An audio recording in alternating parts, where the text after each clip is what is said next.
This episode of the Great Lakes Outdoors podcast is brought to you by Migrate Ammunition, GK Calls, Gibraltar Boatyard, Point Malay Waterfowl Festival, Gibraltar Duck Hunters Association, Turtle Box.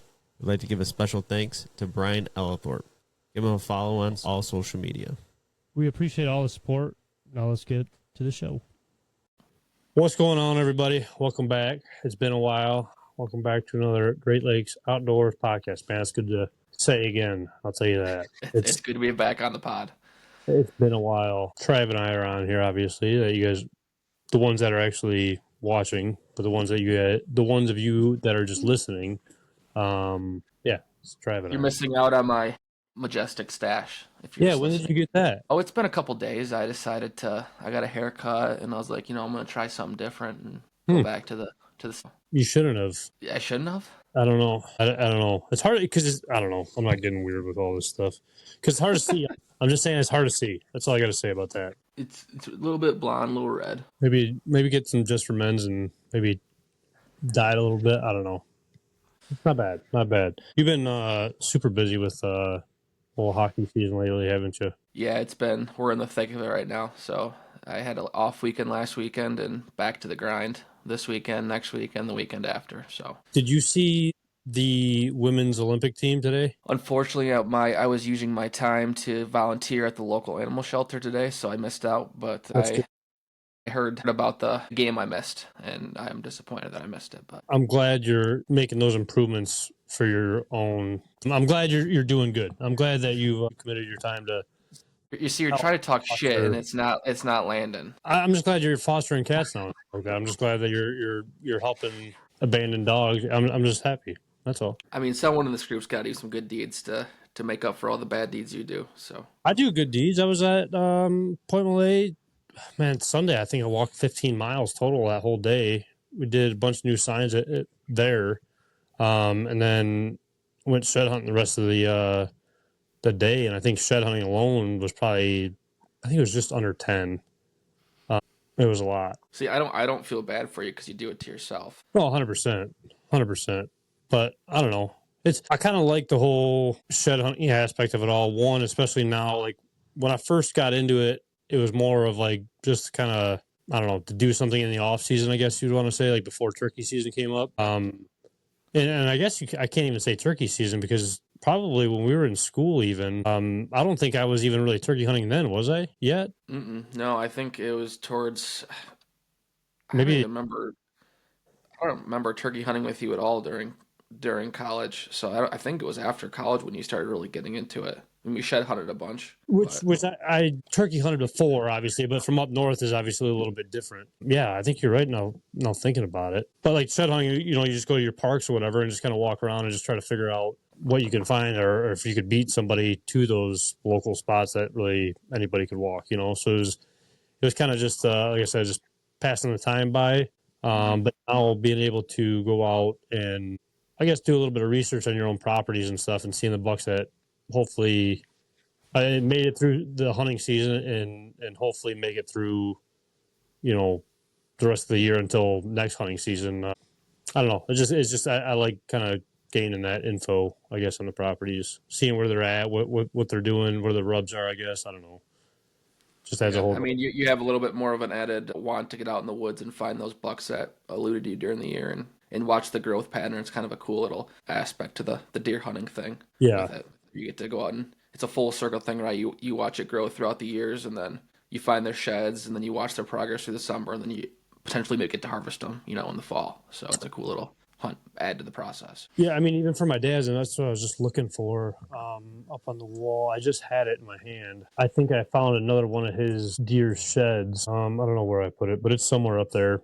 I thought I put it somewhere easy to get to. But even like having his deer when he shot his and then realizing I had a for sure match on at least one of the years. I know I have some other sheds of that buck, but just kind of, like you said, seeing that whole process, the growth process and building more of a, I don't know, history with that deer, I guess you want to say, Yeah.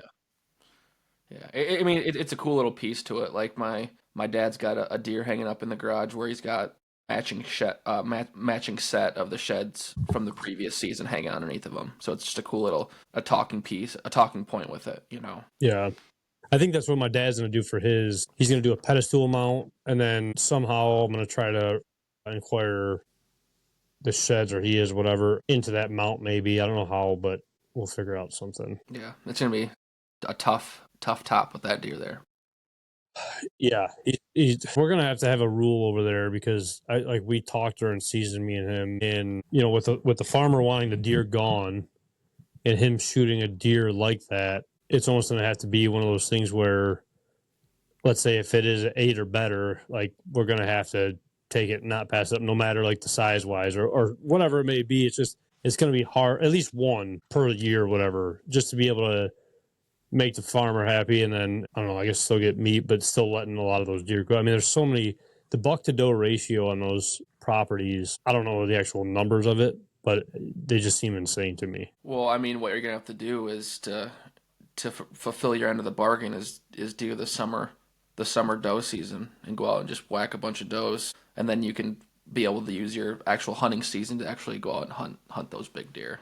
So you're still taking deer off the property, but also still managing the property to produce big whitetails. It's just one of those things, though, too. Like earlier in the year, and we've talked about it before on here, where you're nervous to shoot that doe early on. Because I mean, look at that big split G2 buck I had this year, where he was there all summer, and then come mid-October, he vanishes, and then find out the day that my dad shot his that deer was shot, not the same day, but in October. About a mile down the road. It's hard because you don't want to jump those deer out of there. You want to give yourself the best opportunity. And those big deer obviously don't get that big for no reason. I don't know. I mean, there's pros and cons to doing it, and that's a whole podcast in itself about when to shoot does and jumping deer out of property and stuff. I mean, we did shoot some does though this year. I mean, Jimmy got the one. I mean, we got a couple other does off of that property. I mean, so we shot some deer this year for sure, compared to obviously previous years where we didn't shoot nothing. But I don't know. But that was all late season does, right? Yeah, I mean, we're still getting them, I guess. You know what I mean? Still making it happen. I don't know, but I think the plan for this podcast is we're going to talk a little bit about shed hunting. That's why we're talking about all the deer hunting right now. There's a little bit of ice left still on the canals, I guess, or in the marinas. My dad just went out yesterday, I think it was, caught some perch out there, but I don't know about over there, but it's heating up over here where it's starting to melt through. So the ice fishing, I didn't do any of it this year, but my dad got out there a couple times. But I guess a lot of people are starting to shed hunt a lot more right now. So I guess we just wanted to jump on here and just talk about that a little bit, I guess. Yeah, I mean, it's been in the 60s the last 2 days here in rain, so most of our snow is gone on the west side of Michigan right now. So it's primed to get out and go look for sheds. I feel like this is way sooner than it's been in years past. Maybe I'm wrong, but it just seems like we have that fake spring right now. So trying to get out before we get hit with another batch of snow, probably it's going to be so. You're not wrong. I think this week, actually, I mean, I don't know.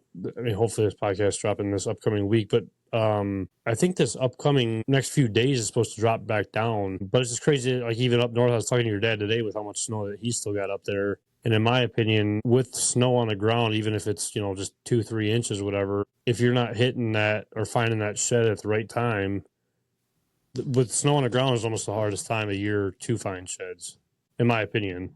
With snow on the ground or without snow on the ground? With snow on the ground. Oh, yeah. I just feel like a lot of the time you're seeing like the tines and that's it, but you're also seeing like a lot of like cattail reeds or phragmites and sticking up out of the ground where everything looks like a shed. That stick that has no bark on it looks like a shed. I mean, it does even without snow, but unless like you got some snow and that deer dropped on top, I mean, it's tough in my opinion. Yeah, I mean, unless you know your property really well and you know the runs, the food sources, the bedding, that's the easiest with snow on the ground, but not waiting till now and going out and walking those spots. Because I mean, I went out, was it 4 or 5 days ago, and there was still snow on the ground, and I'm sure I missed stuff. Like, I didn't find anything, of course, but there could have been sheds there. I just didn't see them because of the snow. So Right. gonna have to just go retrace my steps again and walk all the same woods I just walked 5 days ago because there was still snow on the ground. Backtracking on that, what is your plan, I guess, or how do you go about shed hunting? Do you have certain areas that you start with or go into or not go into, or is there a period of time where you wait on certain spot? Like what is your kind of thought process on when you start or where you start shed hunting for that year? I mean, for me, I'm going food sources first, so I'll be hitting my food plots, walking the food plots, and then I've had cameras up all year, so I'm gonna go to those spots in the cornfields where I know there's been deer, and I know there's been bucks at. I'm gonna go walk those spots, and then from there I follow major runways, and then anywhere where there's like on the edge of property lines and stuff like that. I'm not, of course, crossing the property lines, but going to those areas where there's major runways and spots where there's low hanging branches where a deer could be running across the road, and they Right. duck under and they hopefully knock their antlers off there. Like I'm hitting those spots first, and then no luck there, then it's kind of just a needle in the haystack. You're going to your next best thing, transfer areas, stuff like that, where you're just ground searching. You know, like where I think when we found the last shed I found was probably with you. It wasn't my last shed, but the last big shed I found was probably Okay. yeah. And that I'm trying to think where it was, but it's been 5-6 years, and it was just laying in a wide open area. You would never think there was a shed.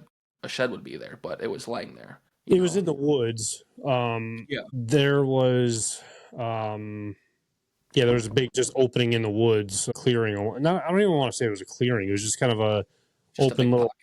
Yeah, and I want to say that was like tucked up against a tree or something, wasn't it? Like it was It was tucked or no? It was out in the open. Was it? I don't know. It's hard because in the beginning everybody's so eager to get out and start looking for them, especially when like the Facebook forums and like Instagram and all the social media stuff.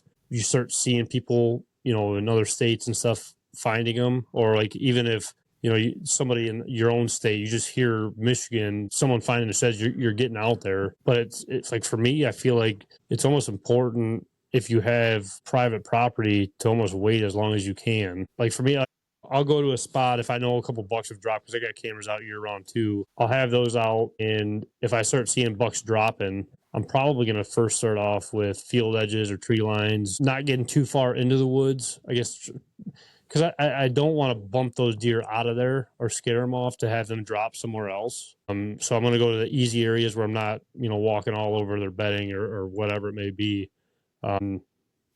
Maybe doing that a couple times, to be honest with you, because I have found probably majority of my sheds, maybe I'll say half, just on tree lines. And you never know when they're going to drop, obviously. I mean, I still got deer holding both sides right now, and we're pretty dang close to March already. So I use Onyx and put the tracker on as soon as I get out of the truck. That way I kind of know my pass on where I've gone, where I've been, or whatever. When it's early, you can't be afraid to go walk that same path just in case. But in the beginning, like I said, I just walk those tree lines, the fence lines, checking fields for the easy ones, I guess. And then as time goes on, start kind of creeping through the woods. But have you had a lot of success on deer runs itself? I mean, to be honest with you, I haven't really had a ton of success in general shed hunting. I mean, majority of my success has come from the field edges going into the woods, or for example, at my parents' place, it's pines, and so it's where they come off the road running into the pines, or vice versa. I find a lot of them there where they're running in and they don't have a care in the world and they're just going as fast as they can. That's usually where I'm finding my sheds at. I mean, I see a lot of people posting pictures of them, like sheds laying on deer runs. But for whatever reason, I feel like a lot of my sheds that I find, especially in the woods, I mean, the fence lines and the tree lines and stuff and just wood lines, every deer is walking that. So it's hard, it's kind of a run to an extent. But in the woods, I find so many more sheds off of the deer run. I don't know. Like I've always been told, and obviously I don't know, that the bucks kind of have a different route than the main highway, I guess. Like they kind of veer off the main highway and just do their own thing to an extent. And I've never had luck just walking runs I don't know. And you're talking like right off the run you're finding them, or are you talking about a totally different run in itself? I'm talking, like the one today I was walking on a run and I've seen that shed about 30 yards off, but it was in like a thicket. I don't want to say a thicket. It was more like just little like saplings that were sticking up, just kind of a good bedding area, I guess, I don't want to say it's a good bedding area, but just there was saplings that were, I don't know, 5-6 foot tall, and then beyond that there was a bunch of fallen down trees, and so I mean beyond the saplings there was a bunch of bedding, but that transition kind of spot right there was where they were today. But I never have had really good luck on just runs for whatever reason. I know the deer herd up in the wintertime, but it just seems like those bucks kind of just still do their own thing. Yeah, I mean, like the main deer run's gonna be the The the go-to easy easiest route, the yeah. easiest spot, right? Like if you want to find a ton of sheds, you're gonna have to veer off those runs and do your zigzag and you hit every piece of it. Because I mean, if you miss one spot, that could potentially be where their sheds are at. That's why it's always tough going with one person. It's so much easier when you have a couple guys out there and you both start on one edge of it and you walk like this and you can hit it and you can do a wood lot super quickly. I mean, really quick. And that's what I think too, though. If even if that buck is walking on that run, and let's say he shakes his head and it's like in an opening in the woods, or like it's just in the hardwoods. If he shakes his head, shed could potentially be pretty far off of that run. Even I'm not talking 50 yards, obviously, but I'm talking like somewhere where it's not 2 foot away from it. It could be a little bit further than that, where maybe that's why I don't find them on the runs. I don't know. I don't know. Yeah, I mean, it's it's really all off the deer's. The deer could have been running from a coyote and it veered off the path and knocked its antler off, where it's going down a hill and the shed falls off and it rolls and goes off the path. There's Mhm. no rhyme or reason where a shed's gonna fall. I don't know.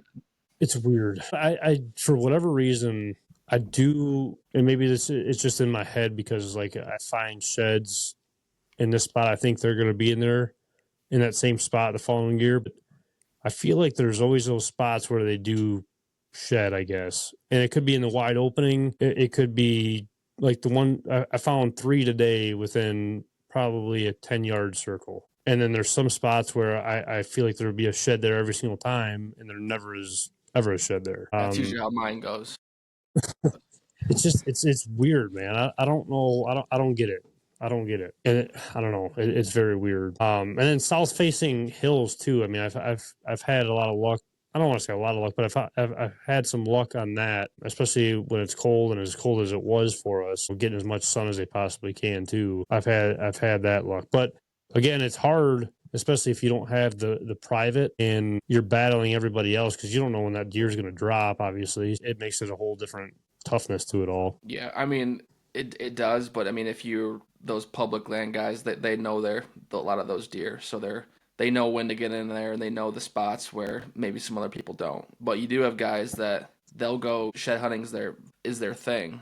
Right. That I've seen. Like that's what they do. They're not monster deer hunters, but they're monster shed hunters, and they're traveling, they're going places, and they know where those sheds are at. And they're going to be the first people in there every time to find those sheds. So that's one of the beasts you have to do with public, and it's nice having a couple chunks of a little bit of property where I can hopefully just hold off, and maybe those people push those deer to me to where I can find some sheds. I think between Onyx, like I was saying, like being able to track where I was at, and it's kind of cool just to see how many miles you walk, or just where you're at. Rhinos have helped me a lot too, whether it's in the woods or in the field. That has helped me a ton with being able to see further, stopping and scanning. And I've done it in the past where I kind of just walk through and hopefully stumble upon one. And it's almost scary to think how many sheds you walk past and not even realize. And this year I've been doing a lot more of kind of just taking a couple steps, especially like there's some areas where you kind of walk into and you're like, there's got to be something just sitting around here somewhere. Taking an extra second and really scanning that area and seeing if anything catches your eye. But I feel like it's hard sometimes too, even on flat ground, instead of like a hilly area, because sometimes on those hilly areas, you know, you kind of catch angle of that shed on top of the ridge where it's, you know, there's that not spotlighting, but like you see past it, like, and you could see it easily. Yeah, makes it stand out a little bit more. Yeah. Yeah, I mean, the one piece that I have, I've never found a shed in it, but I know they bed all the time in there. It's a bunch of like hinge cutting and a bunch of down trees because I think they were logging it at one time. Where I'm deer hunting at, you know, there's 2 properties in between, and then the farmer owns the furthest south piece of woods on that piece, but the guy down the street hunts it. That's all like I said, just they're logging it all out, and I know they bed in there all the time. I've never found a shed in there. It's weird. That's one of those pieces of property where you want to go in on your hands and knees and just kick around every leaf, every branch, Yeah, because you never know. It could be. They could. it's hard, man. It's very hard, and it sucks. I've found 5 so far this year, and I think I've gone out 4 times. 3 of them have been old off of the same piece, and then 2 new ones today. And I wish I would have spent more time on it last year, just because of the quality of the sheds alone. I don't know. Obviously, like the squirrels and the mice get them, and it makes it a little tough, I guess. Do you have them sitting with you right now? Let's show the people. Yeah. So this one here is, I don't know if you can kind of see, is the first one that I seen today. Well, second one, I'm sorry. The other one is just like it's literally probably this much of a section of like the main beam. So I just kept that for the dogs, man. I know a lot of people will just leave that stuff out there. So that one was, I don't want to say a fresh one, but it's this year's shed. I found this one here. I'm gonna back that one up. That was last year's. I got a picture of this deer twice, all year long, and it just sucks. He's, I don't know if you can see that in the camera. He's a little chewed up. Not bad though, honestly. But when I seen that first one, I seen the tops of these tines, and I thought it was just a match set. And you know, walked over to it, and sure enough, I mean, this was obviously an old one. And I think what really gets me is like the kickers off the main beam there. I don't know if you could see that at all. I think that's probably one of my favorite things about shed hunting, just the uniqueness of each one. And then the real big one is this guy here. So I almost think that these things are harder to find than the big ones, obviously. I think this might be the smallest one I've found, and I was super excited. I was probably more excited to find this one than I was the big one. And, you know, I found those 2, and I thought, man, must be a real good spot, obviously, because I got a fresh one and one from last year. And I turned around, and this thing was sitting 5 foot behind me. But those small ones are so tough. Like, they're so tough, man. Every stick looks like a spike, you know, unless you're out in the middle of a field and can see it easily. And I don't know how some of these. That's probably why I don't find any sheds, because mine are so hard to find because they're so small. Oh, shit. You find so many sheds because they're just so big. I think that we figured it out. I don't like you.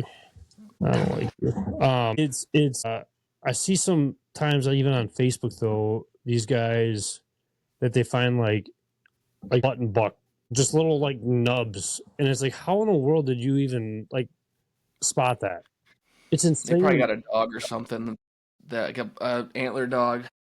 Well, I don't even know if a dog would pick it up though. I mean, they're so small, like you almost like, unless you're standing on top of it and just happen to look down, and just pure luck to see it. I don't know how they do it, man. Well, that's the one shed that I found shed hunting with you. We were crawling through the autumn olive bush. I was on my hands and knees, and I just happened to look down. There's just a chewed up spike laying on the ground. I'm like, I would never have found this if I wasn't just on my hands and knees right now.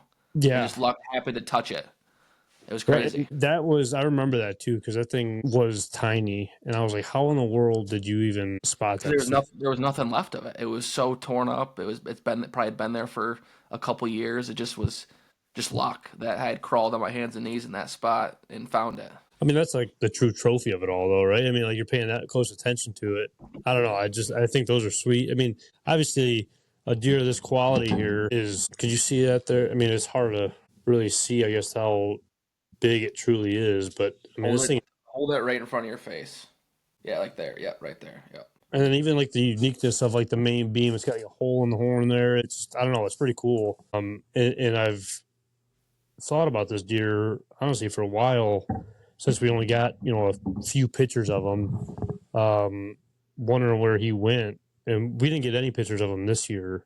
But again, that's what I think is super cool to have the opportunity to even just hunt that deer or hunt in that area of that deer. You know, I mean, that was 200 yards, 300 yards behind the stand. So, I mean, it's just, I don't know, it's cool to have that chance. I mean, you just never really truly know what you're going to see out there. I'm just right now. All I'm thinking about is you saying that little 6-point shed you found. You were more excited than finding that monster shed, and saying that's the true trophy. I think you're gonna pissing me off. I think you're gonna piss off a lot of people. Well, I think the biggest problem with that statement is the fact that it's only got 3 points on it, and it's not a 6-point. So I don't know what. Yeah, it's a 6-point shed.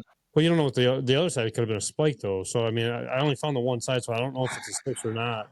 And I don't know what high school you went to or where you learned to count, but I believe that's only a 3-point shed. So I don't know. I don't even know where you're. Why we don't do any podcasts, because you just say stupid shit like that and piss me off. That's what it is, though, right? 3 points. I mean, what do you call that? I mean, we don't know what the other side is. You're right. You're right, Kyle. I'm wrong. What if you just broke off? I don't know what he had. I'm just assuming, and you can't do that nowadays. So I mean, he had to have been pretty dang tight, to be honest with you. I mean, he had only be about that tight. Yeah, that's the true trophy right there. I think so.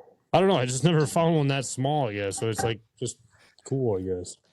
Because you saying that's just you saying that's crazy to me. That's the smallest shed you've ever found. I always think to myself, like, how many of those do I pass up or like just don't even like recognize? You're like, oh, that's too small. I'm just gonna leave that there for the squirrels. Leave that for the squirrels. I hate those stupid. We got squirrels so big. Man, I was sitting in the tree stand this year, and I thought like eating all those spike horn sheds. I thought a fawn was walking by me. How big these squirrels are! I mean, these things are huge out there. And you know how squirrels are in the deer stand. You think it's a deer half of the time, and it just spooks the crap out of you, and you don't want to move, and it just, it ends up being a squirrel. We got to get rid of those stupid things. But then the first one I found this year, he's up here somewhere. I don't know where it's at.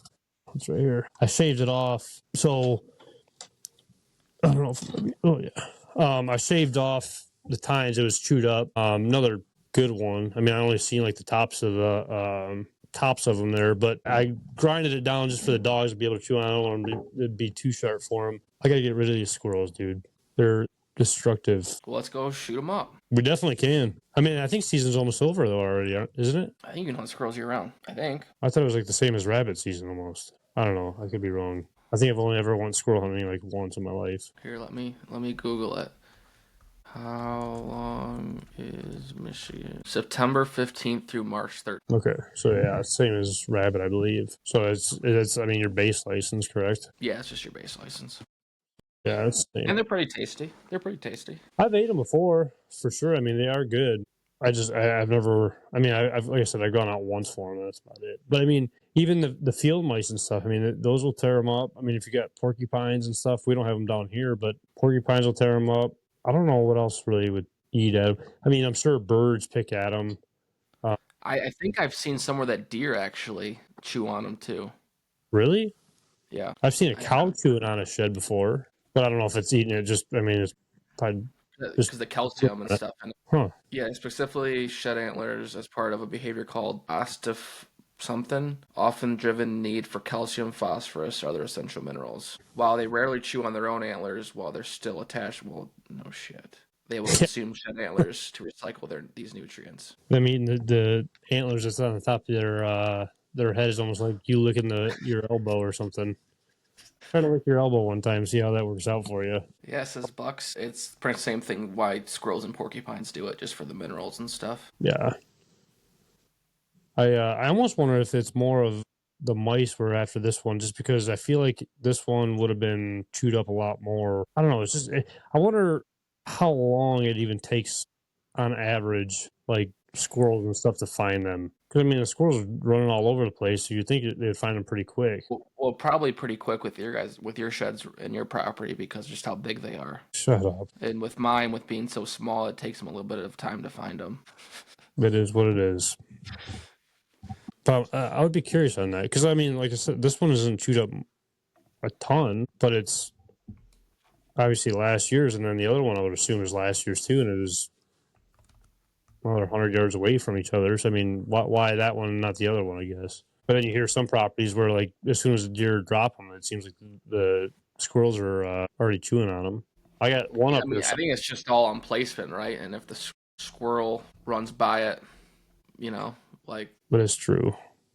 Have you worked with Brody at all on sheds or anything? no, I mean he's found a shed before. Like he's when we were out duck hunting that one time, he found a shed and he brought Hmm. it back to me. And I've been just trying to hopefully, a blind dog finds a shed every once in a while. I was hoping that's happen again, but it hasn't happened um, since that moment. So I haven't really worked with Rip much, but Ellie I did a little bit on. I mean, as pups, like I let them both of them chew on them just to kind of get like I don't know, like the idea or habit of it, I guess. yeah, Ellie has found some. Rip, he's just a nut when he goes out there and runs all over the place and does donuts around you. He just doesn't care. But Glenn is, we're supposed to be getting together here soon. He actually sent his dog to shed training school. I think he was telling us about that at Kalamazoo, right? Yeah.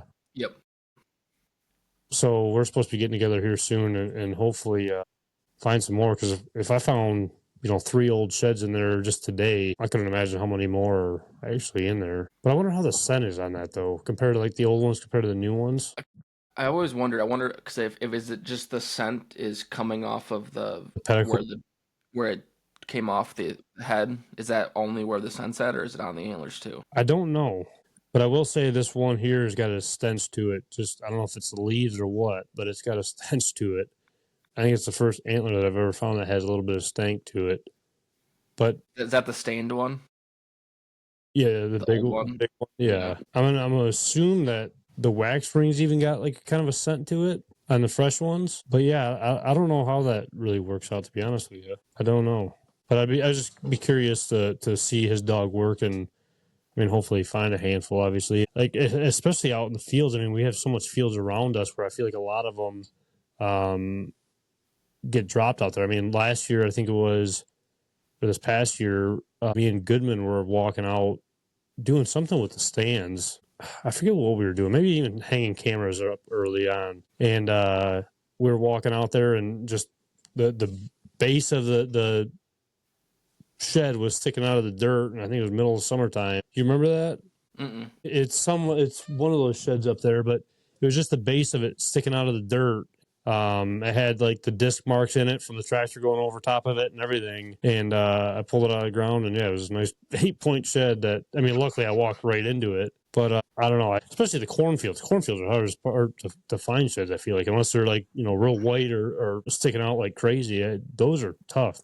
Yeah, and I mean, if you're on your if you're doing the zigzag and hitting every spot, there's a good chance you might miss one if you're not doing exactly that, especially in the cornfields.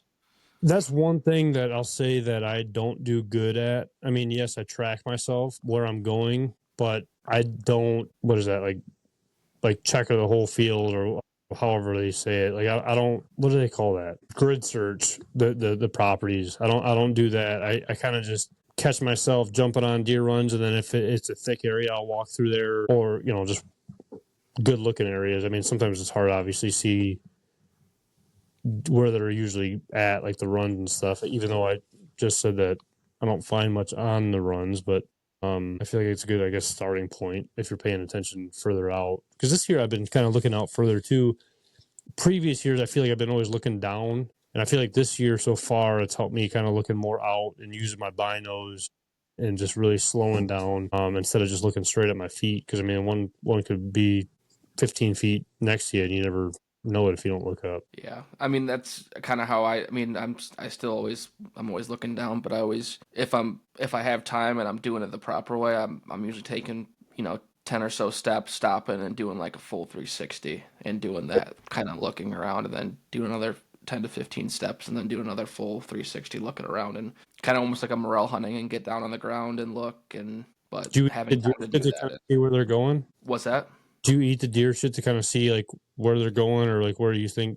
I mean, if you're getting on the ground to sheds, I usually pick them up and I like squeeze them around a little bit to make sure they're fresh, so I'm not like pushing deer out. That's usually what I'm doing. I used to eat the shit and do it that way, but eat or it, take like just ready to lick. like to get the full, like you want to you want to eat it. Why is it? Yeah. Find a shed. You got to be a part of what came out. I don't know. You got to be the shed. Makes sense. I get it. I get And that. see how that's turned out for me. I find a bunch of spike horns. So Yeah. No, it's going good for you. I remember when you found that one shed over it, the big one that you found, man. I remember sitting there and like, you got to be kidding me right now. Like he found that stupid, because that was a big shed that you found, and it's funny how, like, even if it happens to people all the time, I'm sure. Like, say you like try to get in front of your buddy or whatever to try to find that, like looking at that spot first, like how like kind of karma catches up to you with it all. Like my biggest one that I had out of that same spot where you found the big one at, I was going to go across the creek and look on the other side, decided that it was wrong for me to do that. And I'll kind of just follow up with him and meet up, and we'll both go over there, and ran into that big one. I don't know. It's just kind of weird how shed hunting actually is. I mean, you'll find them in dumb spots. You'll find them in hard spots, but it seems like the dumb spots are the easiest. I mean, obviously they're the easiest, but like more consistent spot, I guess. You know, that thicket that you're crawling through and getting pricked by every stick and you're getting pissed off. There's never a shed in there, it seems like, but it seems like you're telling yourself there is. I don't know. So I have a question for you. Going back to cutting a buddy off and finding the shed and stuff like that. So say if you're going with a buddy. Is it hypothetical? What's that? Is this hypothetical? Like just you throwing a This is. I just want to ask your opinion on it. Okay. This didn't happen, did it? No, I mean, it might. I don't know. If you go with a buddy, right? And this can be. I think it's two different questions for public and private. But say you go on a private property with a buddy. He asks you to come out shed hunt with him, and you find a shed. Are you giving him that shed, or are you keeping that shed? This is on his private property. Keeping it. You're keeping it. Unless you guys like talk about it or something like that. I mean, yeah, I'm keeping it. Probably. So you find his target buck's antler. You're not giving him that deer, that shed. I mean, I guess it depends. I mean, like there's a bunch of different scenarios there. I mean, if it's, let's say you don't have a lot of sheds in your collection, if that's what you're doing, you know, maybe you keep it. You know, maybe it's a trophy of yours. It's a needle in a haystack, right? But I mean, if you got a handful and it's his target buck or whatever, and he really wants that, yeah, I mean, you might give it to him. I mean, if there's a drop tine buck on your property and I find it, yeah, you're not getting it. I'm just letting you know now. I'm not inviting you out. So, well, I'm just saying. I mean, it's one of those things where there's a bunch of different variables, I guess, with it all. Like that set that I found scouting for turkeys that one day, I gave it to the landowner, and those things are probably still sitting outside. I wish I would have just kept them and not even said anything. I gave it to him out of, I don't know, appreciation, I guess. But yeah, I still think about that set that I found that day. But yeah, I'm probably keeping them. That's what I'm going to say. That's my answer. That's my final answer. Keeping them. Okay. What about you? I'm probably giving them to the guy. Really? What if he doesn't even really care? Like he doesn't say nothing about it or anything? Like you're still giving it to him? If it's on his property, I'll give it to him. On public, you're keeping it? 100%. Yeah. But what if he's hunting the public and you're not? And he's got history with that deer. If he's got history with it, then yeah, sure. I think public's fair game. Like if we went to the spot that we found I found the shed with you, like that was public property. With that deer, and you definitely didn't have history with that deer. You're right. Yeah, I just think it's like I don't know, like a common courtesy to do it that way, just to give him the shed if that's. I could definitely see that for sure, but if it is like an absolute monster, it would be very hard to do that. Again, depending on what you're doing with it, I guess, you know what I mean, or what if you're keeping it just for your dog to chew on and it's a giant and your buddy's got a display of them somewhere. I feel like it'd be kind of wrong to just give your dog while he's got a whole display or whatever. You know what I mean? There's different scenarios with all of that stuff. Yeah, like I mean, for sure. If I mean, I would think if there's. I guess for you, for example, like I'm going to have ground rules with you because I know your ass ain't going to give me the setup. I'm not setting up ground rules beforehand. But if I have a giant out there and I'm inviting you out there, I would say you can keep any other shed, but if you find this one, I want this shed because I have history with this deer. When those ground rules are set, hypothetically saying I find that monster shed from that deer that you want, I'm probably going to stash that shed somewhere and then go back later on. That way you have no idea about it, and then put it somewhere on my property and pretend to find it and then send it to you and then tell you about it 5 years later, probably. Yeah, but see, that's why I wouldn't invite you. That's hypothetically, though. I'm not Yeah, saying that was like what I would for sure like do. hypothetical. You're the only guy that I know that would do that. So Yeah, good point. That's a good point. I don't know. There's so many different, because I honestly thought about that today too. Like, there's people that have been wanting to go out and stuff, and it's like, am I selfish for not bringing them out? Obviously it's tough for me sometimes, like bird hunting. Obviously we take a lot of people out, and is it selfish for me to just kind of go out there and find all those and try to do it myself compared to like just grabbing a whole bunch of guys and, grid searching that whole thing? It's hard because I just kind of like doing it though. You know what I mean? Like if I don't cover all the ground, I mean, that's fine. Like it just lets me go out there that many more times, I guess. yeah. No, I get that. It's your me time, right? You hunt with so many people throughout the year, and this is your time just to go out and do it. Yeah, relax a little bit. Especially like with your mindset though, is that if they find the shed, they keep the shed. So if you had the mindset of, hey, you can come out with me, we can go shed hunting, we can go have a couple beers, walk the woods, but I keep the shed, you might think differently about it. Yeah, it's I guess your whole mindset of it all. Me personally, if somebody went out there, I mean, if they found that shed today out of a deer that I don't have history with, but I've had on camera, once or twice, I'd probably be a little butthurt for a day or two. But I mean, obviously, I wouldn't care after that. But he's just like, dang, man, like, you don't want to give that shed to me? Like, what's I don't know. It's just, I guess, I don't know. It's tough. But I will say this: Glenn did say that he doesn't want to keep any of them. He just wants his dog to find them. So that's why I want to take Glenn out there, because he would give them to me. Because he doesn't want the sheds. I mean, I don't care if he keeps them or not, but I don't know. Sounds like you do. I personally probably wouldn't care, like I said, unless it's like that big one. Like if it was this one here, yeah, like it would be cool to have. I mean, it's cool to have as many as you possibly can, because I mean it's a treasure hunt, right? But I guess I wouldn't blame the person if they didn't give it to me just because they found it. I guess fair and square.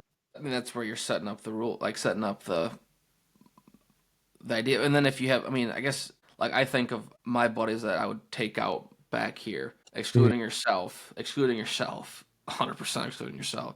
I didn't want to go out there anyways. I would think they found a good sized shed, they'd give it to me. That's my thought process on it. I did see something the other day, because I've been thinking about like the rack behind me, like with all of them. There's a company out that has like this whole board of them, and they got strings that hang down, so it'd be like the whole like wall with like the slip knots where you hang them all. I don't know. I think that'd be pretty cool in here. That's what my dad has on his wall. Is it? I mean, I like the rack. Don't get me wrong, but people can't see it. Just so you know. What's that? I don't think they can see it if on the film. Oh, on my camera they can see it. So maybe once. Okay. Maybe, I don't know. But I'd like to kind of display it a little bit more. I mean, obviously there's a point where like you could hang the ones up in like the one hole holders or whatever, like you see on TikTok. Mm-hmm. But I mean, it would cover up a whole dang wall, pretty much. I don't know. What is some tips or tricks for people shed hunting? Like what would you give advice, or what advice would you give to people that are wanting to go out maybe for the first time and don't even really know where to even begin with? Like where would you say to go? Maybe what days, weather, what to look for? I mean, what are your top, I don't know, top advice points? I don't know. I'm a little rusty with all this stuff. It's been a while for these podcasts. I mean, I think the big thing if you're getting into this is you hit the deer runs. That's going to be the easiest thing to do, and to feel like that's what to do, right? Like I don't think now.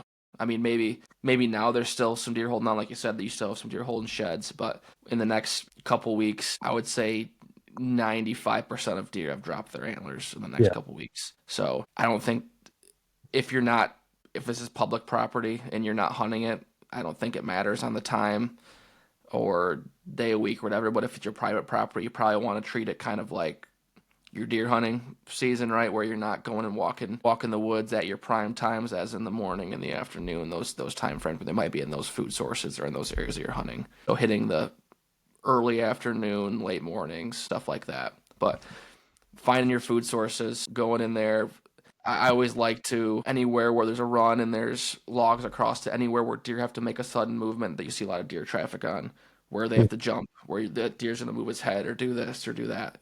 Look in those areas, finding pinch points in woods. That's my big thing. Walking, like you said, walking field edges, walking wood lines. That's going to be the easiest way to find sheds, and then after that, branching off and doing your grid searching. Yeah, no, I would agree. I think even glass and fields, you'd be surprised how many sheds you would find, even like in the winter wheat fields or bean fields, or even just tilled up fields. If you really take your time and glass those fields, you'd be surprised. But yeah, the easiest route would probably be just walking those. And here's the thing too, where I think with shed hunting, you're walking, you're trying to find sheds, but especially on the private property, even on the public, if you hunt that public piece, the sheds could actually kind of tell you a lot about what's going on over there as well. So, with you walking, I try to gather as much information as I can on one, maybe just the property on pieces like where I don't go into during season, or just trying to learn off like where their paths, I guess, or the runs. Yeah, it might change up a little bit, but they're on the runs pretty consistently, I feel like. And I try to at least kind of find their home, I guess, the home range. I'm finding the sheds in this spot that's probably kind of where they're going to be hanging out most of their probably life until they get bumped out of there. So I guess gather as much research as you possibly can as well, because the sheds, yeah, they're awesome to find, but at the same time, they're telling you a lot about your deer. Another point that it helps me a ton, one, like I said, the Onyx, like with tracking where I go, but two, the kind of weather when you go. Today, I knew it was going to be tough. I got out of work, got home, raced out there. Granted, I know I was going to be busy the next couple of days, so I wasn't going to be able to get out there. But the overcast and if you get rain and stuff, I feel like are the easiest days to find them. Even if there's a little bit of snow in the woods, I feel like it's super hard because even the eyes are always transitioning between the white and the leaves and brown. So your eyes are always trying to make adjustments, so it makes it a little bit difficult. But after a rain, everything in the woods is like dark besides those white antlers out there. So it's a lot easier for them to stick out. Sunny days can be easy, but you have to use the sun to your advantage and have it at your back so that the shed is almost like a glaring off of that sun. Because if the sun's in your eyes, obviously you're blinding yourself, and unless you walk up right on that thing, it's going to be difficult to see. But I think weather actually has a lot to do with success out there. The type of day you go out, I guess.